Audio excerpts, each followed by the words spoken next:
বিভিন্ন করে আমি সচিব হই এবং রাষ্ট্রদূত ছিলাম কয়েকটি দেশে।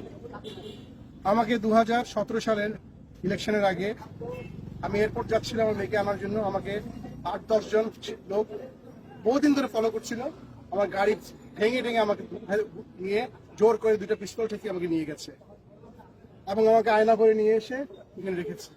আমি যেহেতু সেনাবাহিনীর অফিসার এবং এই ঢাকারই অফিসার, আমি ঢাকা সেনাবাসী ছিলাম, আমি জানতাম কোথায় আমাকে রাখা হচ্ছে এবং সেইখানে প্রচন্ড নির্যাতন করা হতো লোকদেরকে।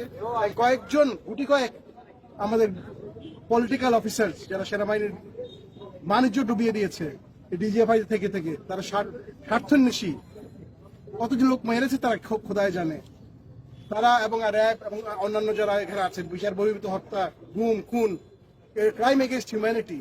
আমার দোষ কি ছিল? আমি কোনো রাজনৈতিক করিনি কখনো, আমি কোনো দলও করিনি, আমি সরকারি কর্মকর্তা ছিলাম একজন। আমার দোষ ছিল যে আমি লেখালেখি করতাম। আমার কলমও কি তারা কন্ট্রোল করবে? আমি তো কোনো বিদ্রোহ করতে বলি নাই, কোনো দেশের এগেইনস্টে করতে বলি নাই। আমি চেয়েছিলাম ন্যায় বিচার। এই ন্যায় বিচারের জন্য কি আমাকে 16 মাস এই ডাঞ্জেনের ডাঞ্জেন মানে কি বলে আয়না করে ফেলে রেখে মাটির তলের মধ্যে একটা অন্ধকার রুমে আমি যে কত ক্ষতিগ্রস্ত হয়েছি ফিজিক্যালি, সেটা আমি বলে বোঝাতে পারবো না। শেষ এটা বলবেন, সবার মুক্তি চাই, যারা এগুলো করেছে তাদের বিচার চাই। এরা পুরো জাতির, সেনাবাহিনী সবার জন্য একটা কলঙ্ক। এরা কি কোনোদিনই এদেরকে ছাড়া হবে না, এটাই আমার দাবি। এবং আজকে আমরা বসে আছি, তারা আমাদের মুক্তি দিবে, আমাদের সামনে আনবে, আমাদেরকে রাস্তায় যে চোখ বন্ধে ফেলে দিবে, যেরকম আমাকে ফেলেছিল সেরকম হবে না। জনতার সামনে তারা মুক্তি দিবে সবাইকে। জনগণ চায় তারা মুক্তি, এরাই হলো আসল মুক্তি সংগ্রামী। আসসালামু আলাইকুম। আমাকে গুম করে রাখা হয় এখানে, জায়গাটা খুবই কাছে। ওখানে এটা জয়েন্ট ইন্টিগ্রেশন সেল বলে, জয়েন্ট ইন্টিগ্রেশন সেল, ওইটাকে ডেভেলপ করে তারা আয়নাঘর বানানো হয়। প্রচুর লোক ওখানে আটকানো আছে, মানবতা জীবনযাপন করতে, কান্নাকারি করতে, বিশ্রী এক অবস্থা। দীর্ঘদিন ধরে কানে রাতে ঘুমাইতে পারে না, টর্চার নির্যাতন চলতেছে, মুখ বন্ধ। এটা তো একটা স্বাধীন দেশে হইতে পারে না। আমরা কারো করা দিন না, কাউকে উঠে নিয়ে রাখা যায় না এইভাবে। এই সেনাবাহিনী আমাদের গর্বের সেনাবাহিনী, স্বাধীনতার প্রতীক সেনাবাহিনী।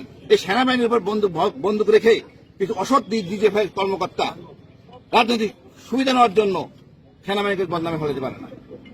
এই লোকদেরকে চিহ্নিত করতে হবে, বিচার আনতে হবে, এবং এদেরকে সবাইকে থাকতে হবে, জবাবদিহির মনে আনতে হবে। আমরা চাই ন্যায় বিচার, শান্তি শৃঙ্খলা। সেনাবাহিনী গর্বের সেনাবাহিনী থাকবে। সেনাপ্রধানের নিরপেক্ষতার জন্য তার অগ্রণী ভূমিকা থাকা দরকার আছে।